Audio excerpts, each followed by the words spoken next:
사무엘이 나이가 많이 들자 자기 아들들을 이스라엘의 사사로 세웠다. 맏아들의 이름은 요엘이고 둘째의 이름은 아비야였다. 그들은 직무를 맡아 브엘세바에서 일했다. 그러나 사무엘의 아들들은 그와 같지 않았다. 자기 욕심을 채우려고 뇌물을 받았고 재판에서 부정을 일삼았다. 그들에게 진절머리가 난 이스라엘의 모든 장로가 라마로 가서 사무엘에게 따졌다. 그들은 이런 주장을 내세웠다. 보십시오. 당신은 이제 늙었고 당신의 아들들은 당신을 따르지 않고 있습니다. 우리가 원하는 바는 이것입니다. 다른 모든 나라처럼 우리에게도 우리를 다스릴 왕을 세워주십시오. 사무엘은 우리를 다스릴 왕을 주십시오라는 그들의 요구를 듣고 마음이 상했다.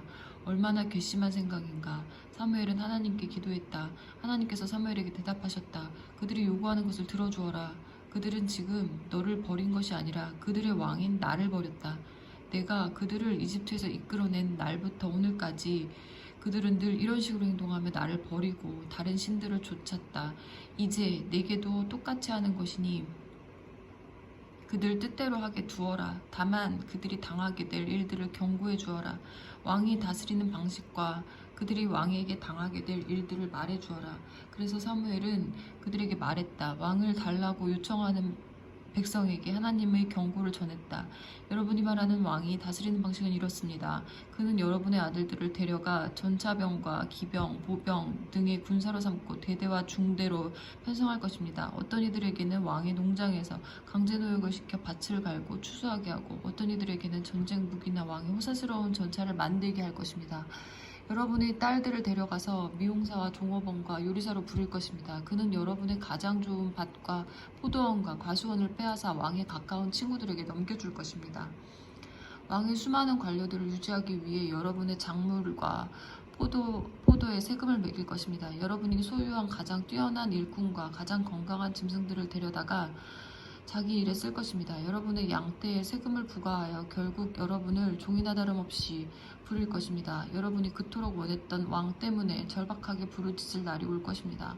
그러나 그때 하나님의 응답을 기대하지는 마십시오. 그러나 백성은 사무엘의 말을 들으려 하지 않았다. 아닙니다. 그들은 말했다. 우리도 우리를 다스릴 왕이 있어야겠습니다.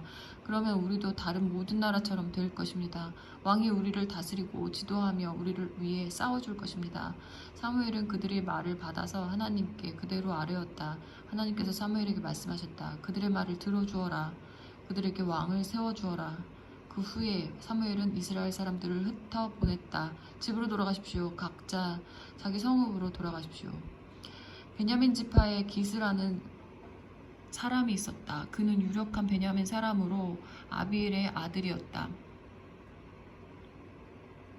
아비엘은 스롤의 아들이고 스롤은 고랏의 아들, 고랏은 아비야의 아들이다.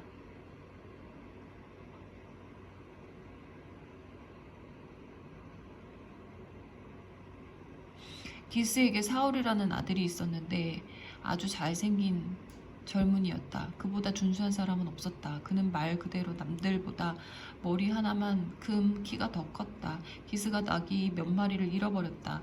그는 아들에게 말했다. 사울아, 종 하나를 데리고 가서 나귀를 찾아보아라. 사울은 종을 데리고 나귀를 찾으러 갔다. 그들은 실리사 땅 주변의 에브라임 산지로 갔지만 나귀를 찾지 못했다.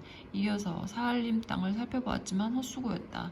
다음에는 야빈 땅으로 갔으나 역시 아무것도 얻지 못했다.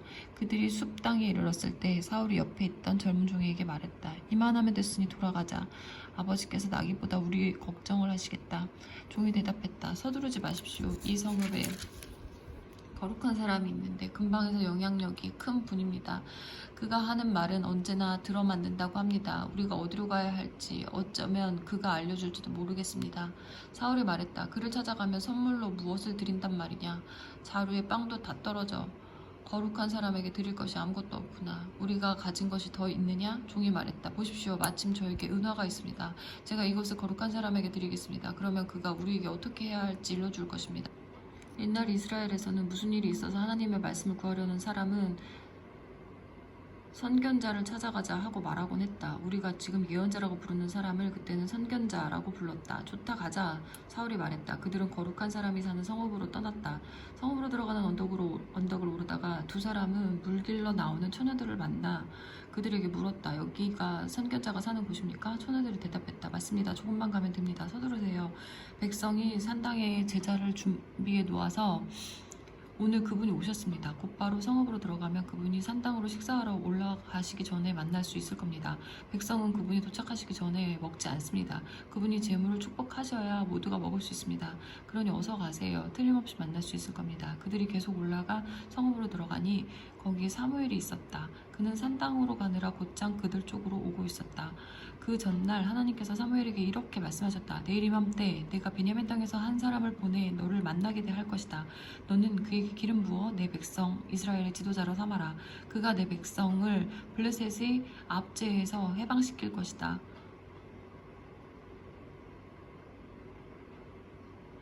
나는 그들의 어려운 처지를 다 알고 있다. 도와달라고 부르짖는 그들의 소리를 내가 들었다.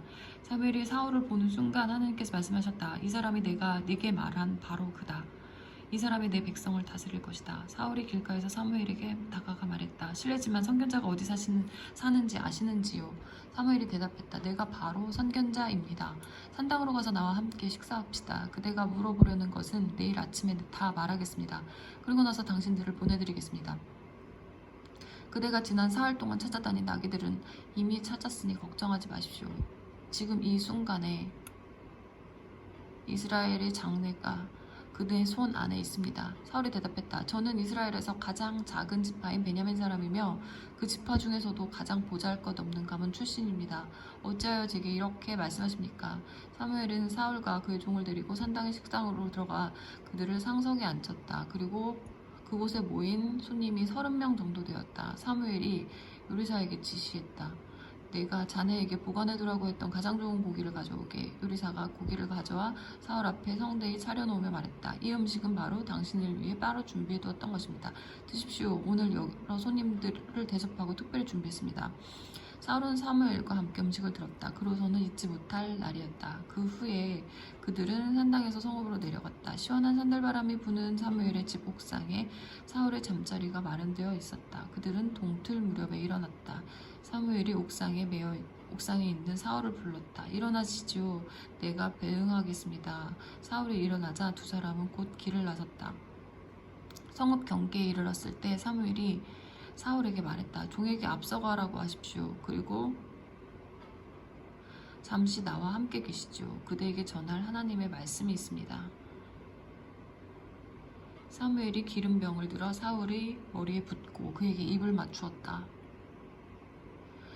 사무엘이 말했다. 이것이 무슨 뜻인지 알겠습니까? 하나님께서 그대에게 기름 부으셔서 그분의 백성을 다스릴 지도자로 삼으셨습니다. 하나님께서 그대에게 기름을 부으셔서 그분의 기업을 다스릴 지도자로 삼으신 것이 이제 곧 표징으로 확증될 것입니다. 그대가 오늘 길을 떠나 그대의 고향 땅 베냐민에 이를 즈음 라헬의 묘 근처에서 두 사람을 만나게 될 것입니다. 그들은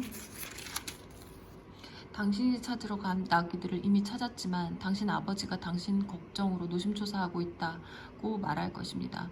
거기서 좀 더 가다 보면 다볼의 상수리 나무에 이를 텐데 거기서 하나님을 예배하러 베델로 올라가는 세 사람을 만나게 될 것입니다. 한 사람은 염소 새끼 3마리를 끌고 다른 한 사람은 빵 3자루를 나머지 한 사람은 포도주 1병을 들고 있을 것입니다. 그들이 안녕하시오 하면서 그대에게 빵 2덩이를 주거든 그것을 받으십시오.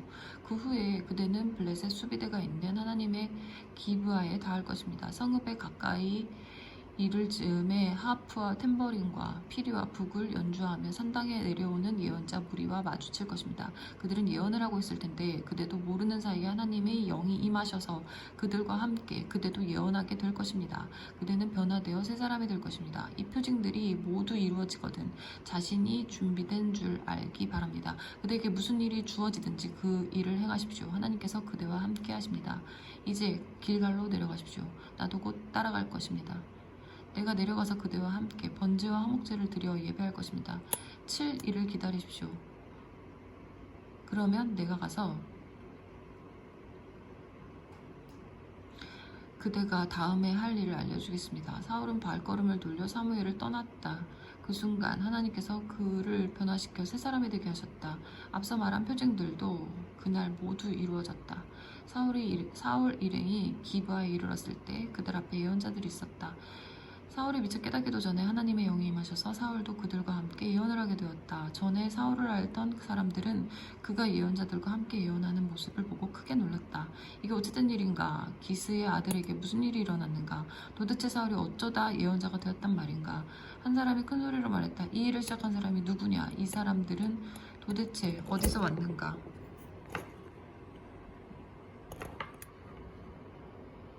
그렇게 해서 사울이 예언자 중에 있다니 누가 짐작이나 했으랴 하는 속담이 생겼다.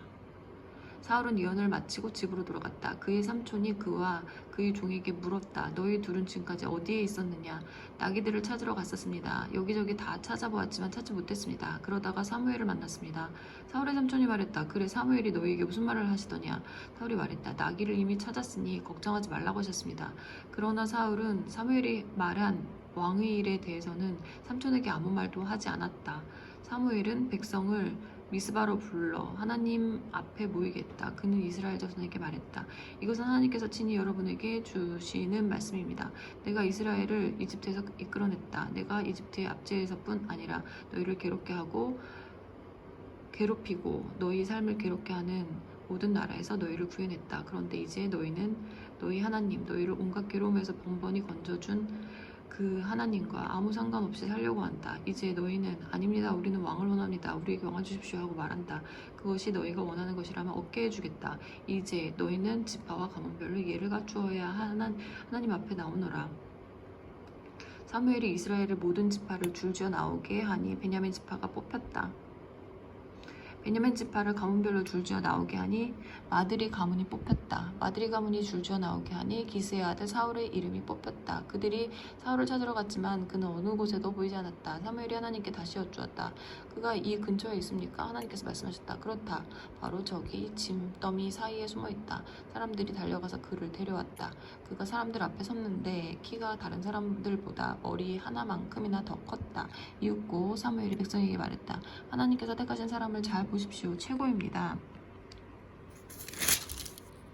온 나라에 이만한 사람이 없습니다.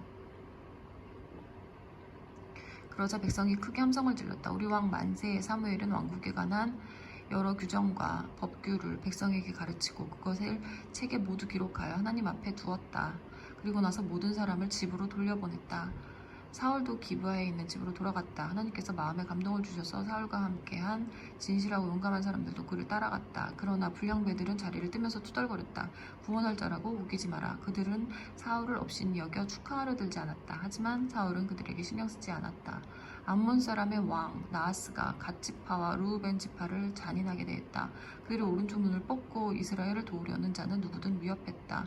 요단강 동쪽에 사는 이스라엘 백성 가운데 나하스에게 오른쪽 눈을 뽑히지 않는 사람은 거의 없었다. 다만 7,000명이 암몬 사람을 피해 야베스에서 안전하게 지내고 있었다.